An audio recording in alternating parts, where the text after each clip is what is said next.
The Boy and the Stray Dog. It was a cold, quiet evening in the small village of Windermere. 11-year-old Jack, an adventurous boy, loved exploring the forest near his home. One day, as he ventured deeper into the woods, he found a stray dog sitting under a dying oak tree. The dog had matted fur, glowing yellow eyes, and a chain around its neck.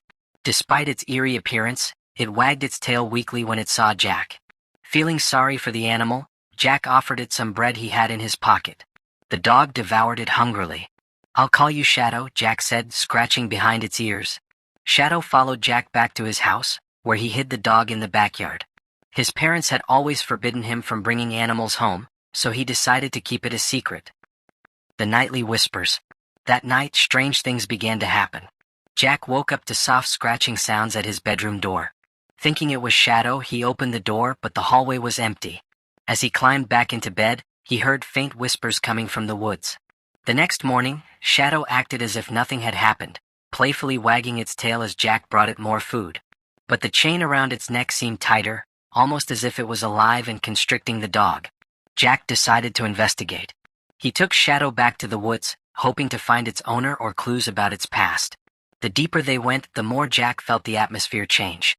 The trees seemed to close in around them, and the air grew colder. Shadow began growling softly, staring at something Jack couldn't see. The Curse of the Chain. They reached a clearing where Jack noticed an old, broken-down cabin. The whispers grew louder, swirling around him like a storm. Shadow barked furiously, pulling against the chain. Suddenly, Jack saw a faded inscription carved into a rock near the cabin. "Beware the chain beast. It binds its savior to eternal despair." Jack's heart raced. He tried to remove the chain from Shadow's neck, but it wouldn't budge. Shadow whimpered, its glowing yellow eyes pleading for help. Suddenly, the ground beneath the cabin trembled, and a shadowy figure emerged, a hunched man with hollow eyes and gnarled hands. "You freed the beast," the figure croaked, pointing at Shadow. "Now you must bear its curse." Before Jack could respond, the chain snapped off Shadow's neck and slithered toward Jack like a serpent. He tried to run, but the chain coiled around his wrist, burning his skin. Shadow began to change, its body elongating, fur falling off, and teeth growing sharper. It wasn't a dog anymore, it was something monstrous. "A bond of shadows." The man cackled. "The beast needs a master, boy. You've taken its burden."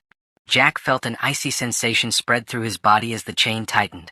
Shadow, now fully transformed into a hulking, shadowy creature, stood by Jack's side, no longer hostile but obedient. The whispers in the air now echoed in Jack's mind, voices of previous masters who had fallen to the curse. Jack tried to fight it, but his body moved against his will. He was now bound to the creature, destined to roam the woods forever, protecting the cursed land. The Missing Boy. Back in the village, Jack's parents searched for him for weeks, but he was never found. Some villagers claimed to hear a boy's cries at night and see a monstrous dog lurking at the edge of the woods. Over time, the story of Jack and Shadow became a warning for children. Never befriend a stray in the woods, for it may not be a dog at all. And so, Jack's fate remained a chilling tale, whispered among villagers for generations, as his shadow and the beasts roamed the dark forest, bound together for eternity.